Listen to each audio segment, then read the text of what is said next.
Okey ya. Ni saya dah buka kipas. Sebab kompresor ni susah nak buka. Saya tak buka semua skru dia. Dia ada 4 skru. Jadi 3 tu saya tanggalkan sebab dia satu tu untuk dia menyangkut lah, supaya senang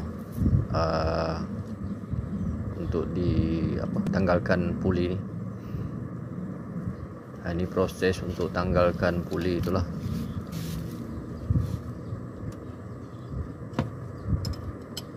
Dia tempat dia sempit, so saya kena gantunglah kompresor ni.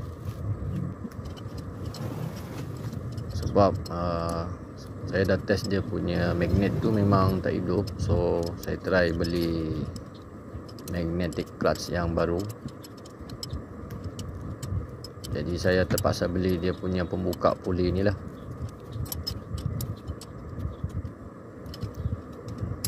Sebab ni saya first time buat sendiri. So kita tengok hasil dia macam mana. Saya dah cabut.